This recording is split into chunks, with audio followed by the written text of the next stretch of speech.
Celular, mitosis. Existen dos tipos de división celular. La mitosis, que reproduce una copia exacta de la célula madre, y la meiosis, que genera las células por medio de la reproducción sexual. La mitosis se divide en 4 fases. El tiempo de la vida de las células cuando no se da la mitosis se llama interfase. Algunas células, como las neuronas humanas, pasan su vida entera en interfase porque nunca se dividen.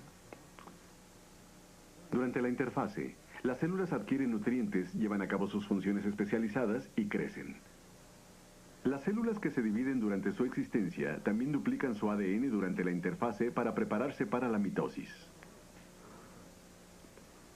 Las 4 fases de la mitosis son profase, metafase, anafase y telofase. En la interfase, los cromosomas no están enroscados para que la célula pueda leer la información que almacenan. Durante la profase, la primera fase de la mitosis, los cromosomas se condensan estrechamente en pares de filamentos que hacen juego y se hacen visibles en el microscopio. Los cromosomas pareados que embonan quedan unidos por una región especial llamada el centrómero. Las cadenas de ADN a ambos lados del centrómero son idénticas y se llaman cromátidas.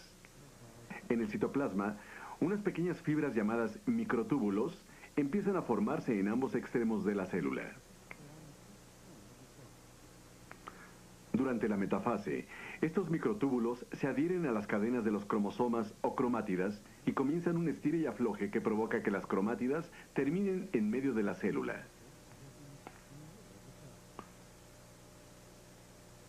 En la anafase, el centrómero se divide y los microtúbulos arrastran a las cromátidas a los extremos de la célula. En la última fase o telofase, los ahora cromosomas individuales se extienden de nuevo y vuelven a su estado relajado. Y se forma el material nuclear alrededor de ellos.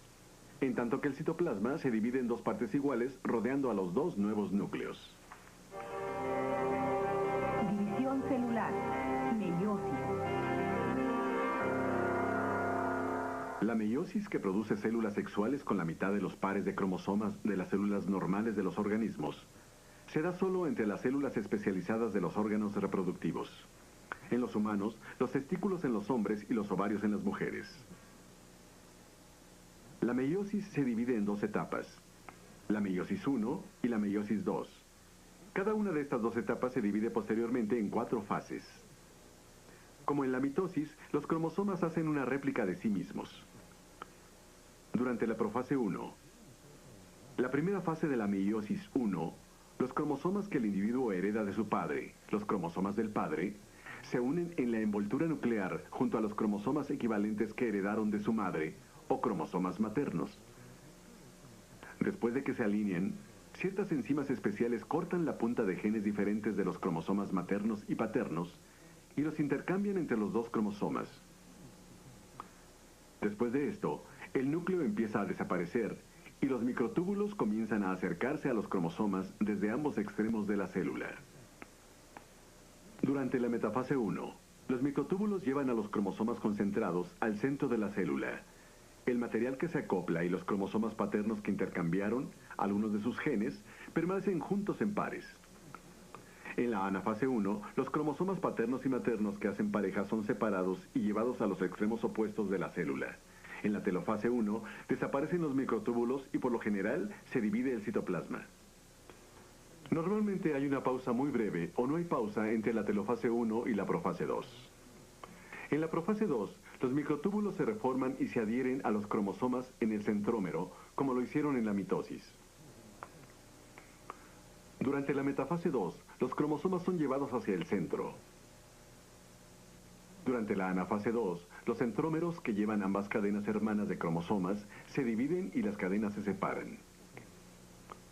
Los microtúbulos jalan cada una de las cadenas hermanas de cromosomas hacia los extremos opuestos de la célula. En la fase final, telofase 2, el citoplasma se divide. Los cromosomas se relajan y se forma el núcleo a su alrededor. El resultado son 4 células sexuales con la mitad del número de cromosomas de las células normales del organismo. Asimismo, como resultado del intercambio de genes diferentes entre las cadenas de los cromosomas de los padres, Las células sexuales, al haberse entrecruzado, tienen una combinación genética diferente a la de la célula madre. Las células sexuales de los machos mamíferos experimentan más cambios citoplasmáticos porque les crece una cabeza en la que se concentra el ADN y un flagelo que impulsa a las células sexuales, que ahora se llaman espermas, a través del tracto de reproducción de la mujer. Los hombres generan millones de espermas continuamente. Las mujeres, por el otro lado, generalmente generan un óvulo al mes. Si se unen un esperma y un óvulo, el ADN que se encuentra en las dos células dará lugar a un individuo con algunos rasgos de su padre, otros de su madre y otros exclusivamente suyos.